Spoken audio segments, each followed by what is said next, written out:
The title is the topic. Today I'm doing a response to Nightline on ABC where Anita Sarkeesian made an appearance. I'll be using clips from some of my other videos, so I'll put the thumbnail on the screen so you know which video it came from. Violent depictions of women being beaten, raped, and run over by cars. It's not the movies, it's video games. Why does it matter if it is movies or video games? According to Anita, they're a reflection of our society. I think it's important to critically engage with video games and comic books and movies and TV shows because it's a reflection of our society. I'm constantly aware of the fact that there's an enormous amount of hate directed towards me. All because this media critic dared to criticize something millions of us play every day. Who plays video games? The harassment became part of what's now known as Gamergate. She was receiving harassment before she got into gaming seriously. And the more popular I get, the more I get. Like 4chan has found me, and they're atrocious. And they purposely come, like they subscribe to my videos so that they know when one comes out so that they can attack me. And I get like the most horrendous comments you can imagine. Everything from like, you know, you're hot, you're ugly, I want to do these explicit things to your body, to like actual threats of sexual violence and threats of death even. And she blames a lot of this on gamers. She frames gaming culture by vilifying male gamers. There are a bunch of male gamers out there, and while I was attacked by some teenage boys, I was also attacked by thousands of grown men. And this isn't entirely surprising considering the average age of the male gamer in the US is about 30. It's not just boys being boys. It's not just how the internet works. Here is another clip from my segment on her harassment. She probably did pick up more trolls along the way, but trolls exist everywhere. She did say 4chan found her before her Kickstarter. And the more popular I get, the more I get. Like 4chan has found me. They are notorious for trolling people, and they have a long history. And a small but hardcore group of gamers resistant to change. Small group of gamers? Anita said it was a widespread issue. Of misogyny on a grand scale. It's an overt display of angry misogyny on a massive scale. My biggest issue with the harassment narrative is she was receiving this before she got into gaming seriously, and then blames male gamers. We're now spending more money on games than movies and music combined, to the tune of $21 billion. Why does it matter if it makes more money than movies or music? If the gaming industry collapsed tomorrow, it would not justify nor invalidate Anita Sarkeesian's claims. The fact it has grown into a multi-billion-dollar industry should bring into question the motives of anyone who wants to get involved or influence it. Hi, my name is Anita Sarkeesian, and I just want to let you all know how amazing Alex's teleseminar secrets was. It really motivated me to get my own business started.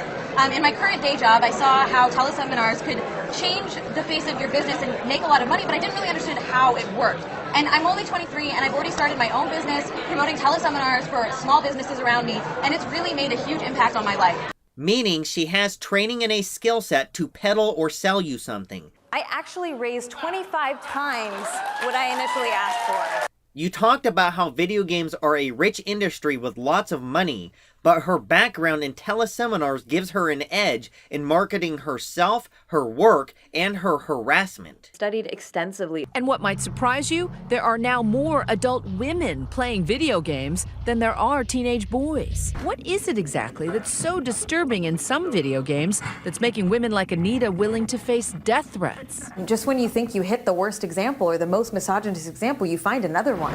I'm going to apply Anita Sarkeesian's logic to men in movies and see what I can find. It's amazing how many times you're like, oh, I just found the worst possible thing. Like, there's no way a game could do anything worse to a woman. And then, you know, you do a little more research and you find another thing and another thing. And you're like, Jesus, how is that even possible? So, like, without hesitation, I am incredibly cynical. And I think that it's an appropriate response to how awful things really are. It's amazing how many times you're like, oh, I just found the worst possible thing. Like, there's no way a game could do anything worse to a woman. And then, you know, you do a little more research and you find another thing and another thing. And you're like, Jesus, how is that even possible? So, like, without hesitation, I am incredibly cynical. And I think that it's an appropriate response to how awful things really are. It's amazing how many times you're like, oh, I just found the worst possible thing. Like, there's no way a game could do anything worse to a woman. And then, you know, you do a little more research and you find another thing and another thing, and you're like, Jesus, how is that even possible? So, like, without hesitation, I am incredibly cynical. And I think that it's an appropriate response to how awful things really are. It's amazing how many times you're like, oh, I just found the worst possible thing. Like, there's no way a game could do anything worse to a woman. And then, you know, you do a little more research and you find another thing and another thing, and you're like, Jesus, how is that even possible? So, like, without hesitation, I am incredibly cynical. And I think that it's an appropriate response. It's amazing how many times you're like, oh, I just found the worst possible thing. Like, there's no way a game could do anything worse to a woman. And then, you know, you do a little more research and you find another thing and another thing, and you're like, Jesus, how is that even possible?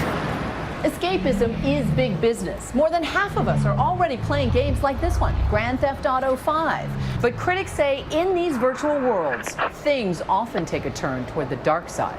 As a player, you can solicit a prostitute, kill her, and if that's not enough, you have the option to run her over. In the movie Wishmaster 2, a male lawyer's legs tuck up behind him, turn around, and he literally starts screwing himself.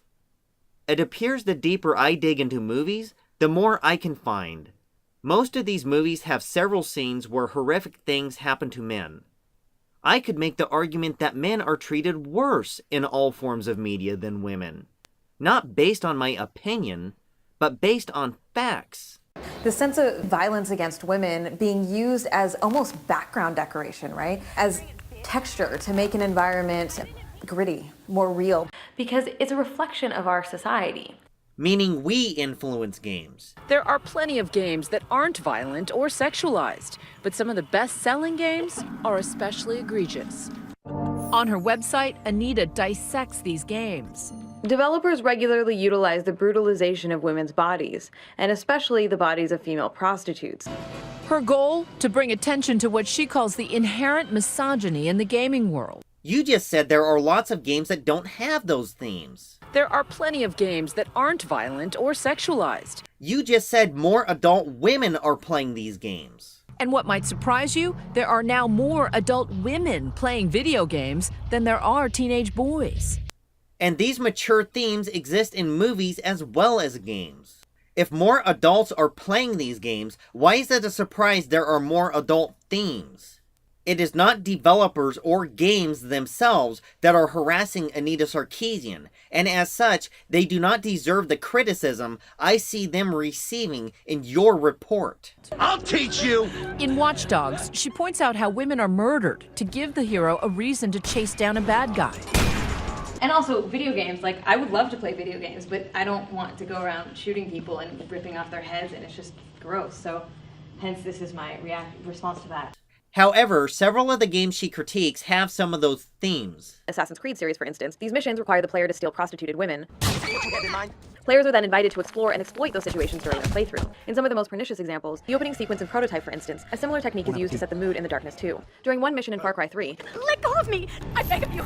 Why should we accept critiques of those games from someone who admits they don't like those kinds of games?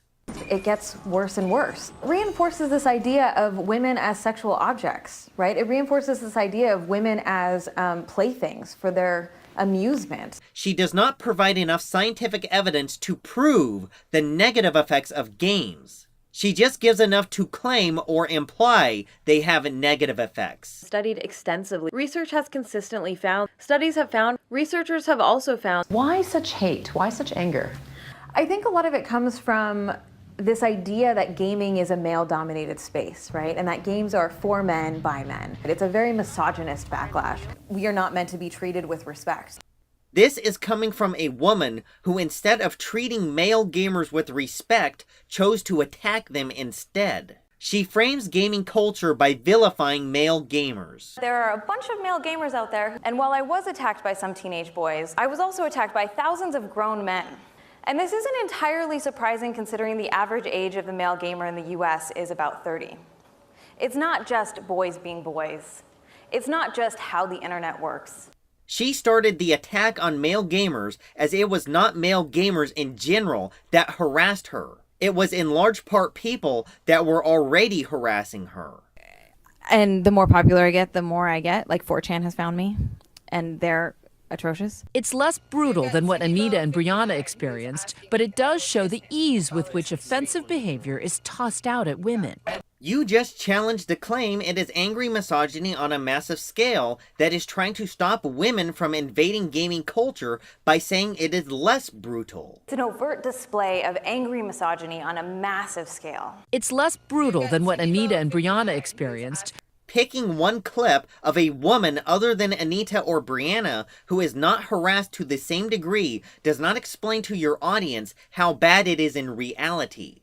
Instead of showing statistics or reliable data, you show cherry-picked examples. Media critics argue women like Stephanie need to stop being abused as players in the real world and as avatars in the virtual world. And given that women make up nearly half of this country's gamers, this isn't a feminist issue, it's just smart business. I will not deny harassment exists. The point I'm making is this whole news piece was crafted in such a way to paint a one-sided story and make implications that may not be as bad or widespread as you imply.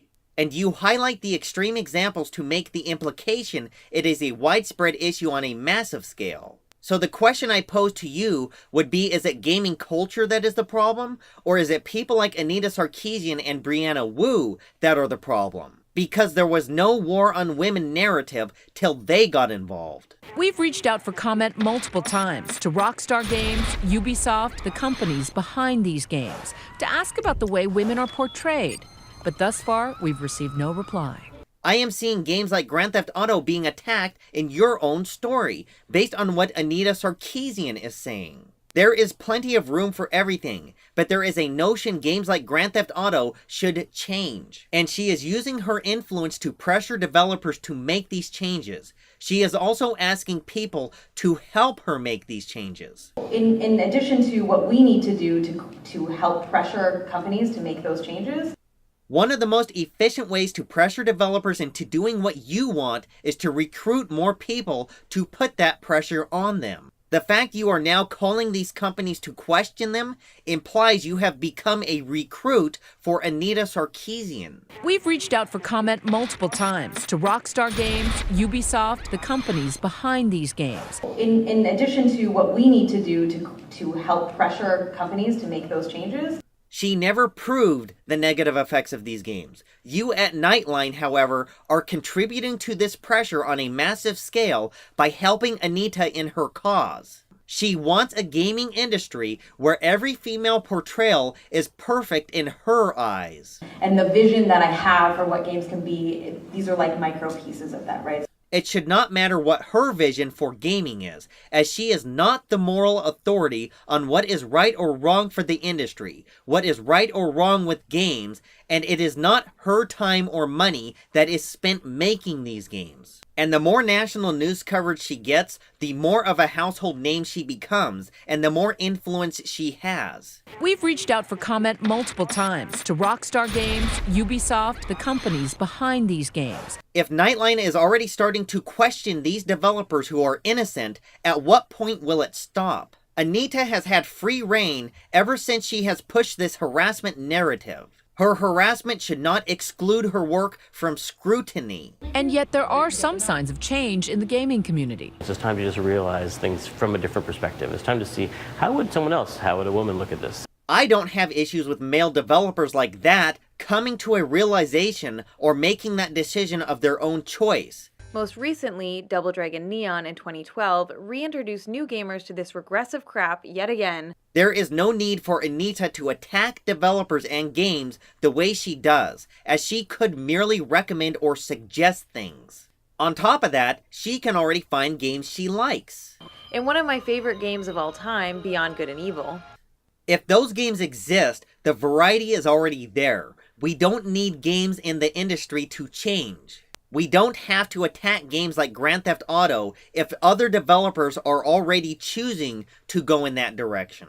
We've reached out for comment multiple times to Rockstar Games, Ubisoft, the companies behind these games. And yet there are some signs of change in the gaming community. So why can't we just have an industry where we have a large variety of games? Why should what Rockstar and Ubisoft do even be called into question, as they are perfectly innocent of any wrongdoing? I remember playing Tomb Raider Guardian of the Light, and it was produced by a woman, and it was like a really good game. The game did well, so we're gonna see more of that. You just showed a man saying a game produced by a woman was a real good game. If there is a war on women, why did you just play a clip challenging Anita's claims that men are trying to keep women out of gaming culture? There are a bunch of male gamers out there by creating an environment that is too toxic and hostile to endure. And it was produced by a woman, and it was like a really good game. They're actually trying to maintain the status quo of video games as a male-dominated space. And it was produced by a woman, and it was like a really good game. The end result is maintaining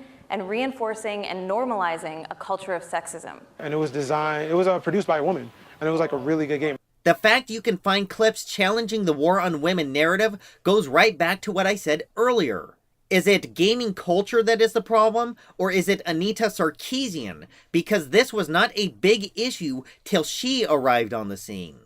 The majority of gamers, like Chris Scott, manager of 8-Bit and Up, condemn Gamergate's threats of violence. The majority of gamers condemn the threats of violence? The majority of gamers condemn threats of violence. Yet she says it is a widespread issue. Of misogyny on a grand scale. The majority of gamers condemn threats of violence. It's an overt display of angry misogyny on a massive scale. The majority of gamers condemn threats of violence. But he's not alone in believing critics like Anita exaggerate the problem. She's trying to capitalize on controversy. People complain about games like Assassin's Creed, Grand Theft Auto, Call of Duty, or whatever.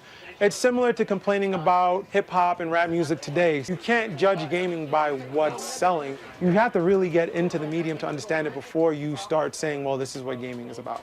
He has issues with Anita's work. I have shown enough in this response video to challenge Anita on the basis of her work and expose how her work is excluded from criticism at news shows like Nightline. How do you respond to critics who say, well, this is fantasy, this is not reality, you have to lighten up?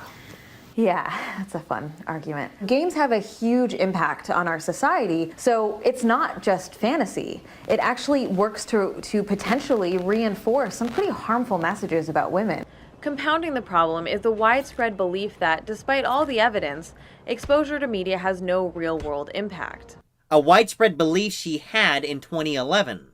There's often a lot of hostility towards watching TV, like it's this big, bad, horrible thing that's going to warp our brains, but I don't think that's true. If that is the case, back in 2011, she said we influence media, but media does not influence us.